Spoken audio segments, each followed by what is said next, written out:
नमस्कार DS news Bharat में आपका स्वागत है। चलिए बढ़ते हैं आज के देश भर की तमाम बड़ी खबरों पे। आज तारीख है 21 मई।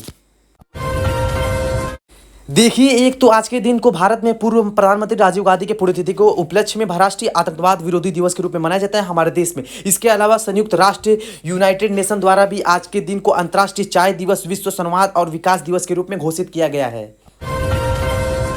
चलिए आगे बढ़ते हैं खबरों में। देखिए, आप सबसे पहले आज के कुछ बड़े इवेंट। राजधानी दिल्ली एनसीआर में आज से लेकर 23 मई तक 3 दिन हड़ताल होने वाली है। इस दौरान ऑटो टैक्सी की सेवाएं ठप रहेंगी। पेट्रोल डीजल ईंधन की लगातार बढ़ती कीमतों और पुराने किराए और ऐप्स बेस्ड कंपनियों ने हो रहे नुकसान का दावा करते हुए ऑटो टैक्सी ट्रांसपोर्ट और कैब चालकों की तरफ से 21, 22, 23 मई 3 दिन तक की दिल्ली में हड़ताल की चेतावनी दी है। All India motor transport Congress और दिल्ली चालक शक्ति यूनियन के आह्वान पर ही हड़ताल की जा रही है। आज से ही इस हड़ताल के दौरान आप इन दूसरे विकल्पों का इस्तेमाल कर सकते हैं पब्लिक ट्रांसपोर्ट के लिए।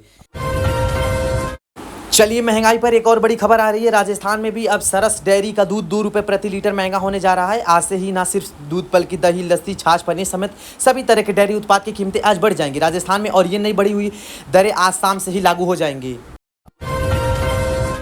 चलिए अगली खबर देखें दोस्तों। बिहार के स्कूलों में एक बड़ा बदलाव लागू होने जा रहा है। आज से ही बेस्ट मोबाइल ऐप से स्कूलों का रियल टाइम निरीक्षण किया जाएगा। 21 मई से 60% से कम अटेंडेंस वाले स्कूलों की पहचान होगी। और नीट पेपर लीक मामले के बाद अब पुनर्परीक्षा का 2 शेड्यूल जारी हो चुका है। इसमें 21 मई तक आप शहर वगैरह बदल सकते हैं। 13 भाषाओं में ये नीट का वापस एग्जाम होगा। तो नीट के री एग्जाम को लेकर 21 मई तक लास्ट डेट है। तो अपने एप्लीकेशन में एड्रेस और एग्जाम सिटी बदल सकेंगे कैंडिडेट। और वहीं युवाओं के लिए खुशखबरी है। बिहार के जहानाबाद में आज जॉब गेम यानी रोजगार मेला लगने जा रहा है। 10वीं पास वाले स्टूडेंट भी अप्लाई कर सकेंगे। जिला न्यूज़ वाले ने द्वारा ये 1 दिवसीय रोजगार मेला का आयोजन किया जा रहा है। और ऐसे ही उत्तर प्रदेश की राजधानी लखनऊ में भी आज मारुति मेला जो फिर लगेगा।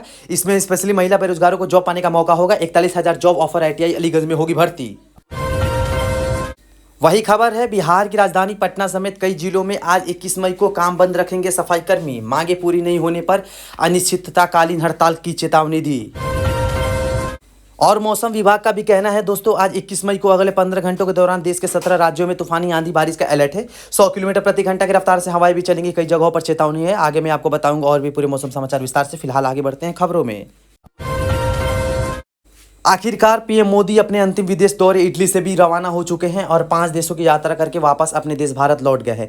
देर रात अपने इस विदेश दौरे के दौरान पीएम मोदी ने यूएई, नीदरलैंड, स्वीडन, नॉर्वे और इटली इन 5 देशों की आधिकारिक यात्रा की। और आज जब वो विदेश से लौटेंगे तो बड़ा फैसला ले सकते हैं, क्योंकि आज तुरंत उन्होंने कैबिनेट मंत्रियों की बैठक भी बुलाई अमेरिका ईरान जंग के बीच। और पीएम मोदी के इस 5 देशों के विदेश दौरे में सबसे ज़्यादा चर्चा ही दौरा रहा अंतिम दौरा इटली का, जब वो प्रधानमंत्री नरेंद्र मोदी ने इटली के प्रधानमंत्री मेलोनी से मुलाकात की। इस दौरान पीएम मोदी ने मेलोनी को मेलेडी टॉफ़ी भी दी, जिसे पाकर खुश हो गई इटली की PM Meloni. PM Modi Meloni दोनों की दोस्ती के दुनिया भर में कल से ही चर्चे देखने को मिल रहे हैं। दोनों ने एक साथ एक कार में सफ़र किया, सेल्फी ली, 2000 साल पुराना कोलोजियम भी देखा साथ में। सोशल मीडिया पर पीएम मोदी और मेलोनी की कई तस्वीरें छाई और मोदी के द्वारा इटली पीएम को ये मेलोडी की टॉफ़ी देने के बाद पार्ले ग्रुप की इस कंपनी के शेयर भी काफ़ी ज़्यादा बढ़े। हालांकि ट्रॉफी बनाने वाली कंपनी मार्केट में लिस्टेड नहीं है, लेकिन पार्ले की जो रियल इस्टेट वाली कंपनी है उसके शेयर में आप 5% तक की बढ़ोतरी देखने को मिली है। ये देख सकते हैं आप इसका स्टॉक का चार्ज। पीएम मोदी को यूएन मार्केट में लिस्टेड नहीं है, लेकिन पार्ले की रियल इस्टेट कंपनियों के शेयर में 5% से बढ़ोतरी देखने को मिली है। ये देख सकते हैं आप स्टॉक का चार्ट भी। और इटली की राजधानी रोम में भी पीएम मोदी को यूएन के फूड एवं एग्रीकल्चर ऑर्गेनाइजेशन ने एग्रीकला मेडल का अवार्ड दिया। यहाँ इटली में अपने संबोधन के दौरान वहाँ के प्रधानमंत्री मेलोनी ने भी हिंदी भाषा में कहा कि परिश्रम ही सफलता की कुंजी है। तो वहीं पीएम मोदी ने भी इटली की राजधानी रोम और काशी को इंटरनल सिटी कहा। इटली की पीएम मेलोनी को पीएम मोदी ने भारत आने का न्योता भी दिया। दोनों देशों के प्रधानमंत्री ने ज्वाइंट कॉन्फ्रेंस की। इस दौरान मेलोनी ने कहा कि भारत में एक शब्द बहुत खास है, परिश्रम, जिसका मतलब है मेहनत, लगातार प्रयास और समर्पण। ये शब्द भारत में अक्सर इस्तेमाल किया जाता है। पीएम मोदी और मेलोनी के साथ घूमने की ये तस्वीरें भी आप देख सकते हैं। दोनों एक ही कार में घूमे, सेल्फी ली, डिनर किया। इटली के पीएम ने वहां welcome my friend PM Modi के लिए और उनके साथ सेल्फी लेते तस्वीर भी आप देख सकते हैं। और ये वीडियो हो तो कल से ही काफ़ी वायरल हो रही है, जिसमें प्रधानमंत्री नरेंद्र मोदी मेलोनी को पार्ले जी की मेलोडी टॉफ़ी भी पैकेट देते हैं। इसके जवाब में मेलोनी कहती हैं कि thank you, very very special gift लाए मेरे लिए। तो पीएम मोदी और जॉर्जिया मेलोनी को भेंट में दी गई मेलोडी टॉफ़ी पर काफ़ी राजनीतिक चिताकन की गर्मा गई है। राहुल गांधी ने प्रधानमंत्री पर निशाना साधते हुए कहा कि ये नृत्य की बल्कि नौटंकी किया है। खैर ये सब तो तूफान की बातें हैं, लेकिन सबसे खास बात तो जोर आ रही है कि पीएम मोदी और मेलोनी की वार्तालाप में सबसे बड़ा फिसलाव हुआ है, यानी एआई, आर्टिफिशियल इंटेलिजेंस, रक्षा और व्यापार समेत भारत और इटली के बीच कई बड़े मुद्दों पर साझेदारी हुई है।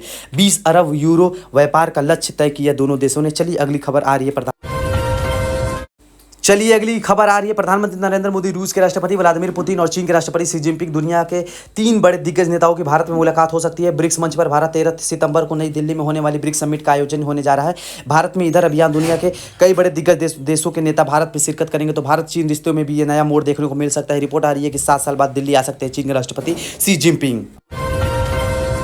वहीं खबर देखिए, यूरोप के देश एस्टोनिया के विदेश मंत्री ने बड़ा बयान दिया। कहा कि पीएम मोदी चाहे तो रुकवा सकते हैं रूस यूक्रेन का युद्ध, रूस पर दबाव की ताकत सिर्फ भारत के पास है।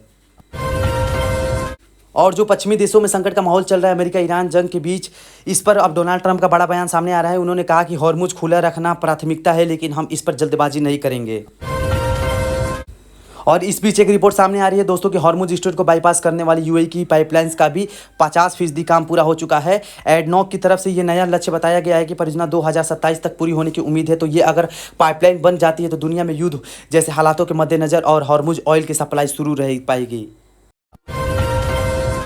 वैसे हमारे देश में भी पेट्रोल डीजल के भाव बढ़ चुके हैं और कई राज्यों में संकट भी देखने को मिल रहा है। इस बीच सरकार ने एक नया आदेश जारी किया। अब 300 लीटर से ज्यादा पेट्रोल डीजल खरीद पर पंप संचालकों को रखनी होगी पोथा रिकॉर्डिंग। जी हाँ, पश्चिम एशिया के युद्ध की वजह से ईंधन संकट के बीच अब केंद्र सरकार ने पेट्रोल डीजल की जमाखोरी कालाबाजारी पर रोक लगाने के लिए ये नया आदेश दिया है। वहीं देखिए बड़ी खबर, पेट्रोल डीजल को भी जीएसटी के दायरे में लाने की मांग कर रही है। सांसद सस्मिति पात्रा की तरफ से ये केंद्र सरकार से एक बार फिर से डिमांड की गई। और रिपोर्ट के मुताबिक इंडियन ऑयल कंपनी के पास तो सिर्फ अभी 1 महीने का ही तेल स्टॉक बचा है। और अमेरिका इजराइल ईरान जंग पर एक बड़ी खबर ये आ रही है कि अमेरिका के संसद में ईरान जंग को रोकने वाला प्रस्ताव भी पास हुआ। खुद डोनाल्ड ट्रंप के ही पार्टी के 4 सांसदों ने उनके खिलाफ वोटिंग किए हैं। हालांकि अभी भी अमेरिकी राष्ट्रपति के पास 1 वोटों का अधिकार बाकी है, जिसके माध्यम से वे जंग को जारी रख सकते हैं। लेकिन फिलहाल अमेरिका के संसद से तो ईरान जंग को रोकने का प्रस्ताव पास हो चुका है। तो हो सकता है जल्दी से इस जंग पर विराम लगाना पड़े ट्रंप को, लेकिन फिर वही कहीं ना कहीं वो अपनी मनमानी ही करेंगे, क्योंकि उनका आचरण ही ऐसा है।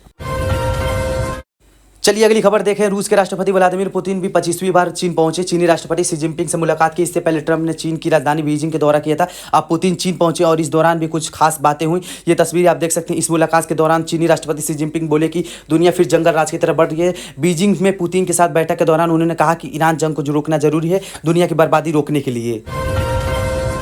चलिए आगे बढ़ते हैं खबरों में। देखिए अब सोना चांदी के भाव पर अगला अपडेट आ रही है। चांदी 1411 रुपये टूटकर 2,87,000 रुपये प्रति किलो पर आ गई है, जो कि अभी अपने ऑल टाइम हाई से 1,29,000 रुपये प्रति किलो नीचे चल रही है। सोना भी 522 रुपये सस्ता हुआ और अभी 24 कैरेट 10 ग्राम गोल्ड का प्राइस 1,59,000 रुपये हो चुका है।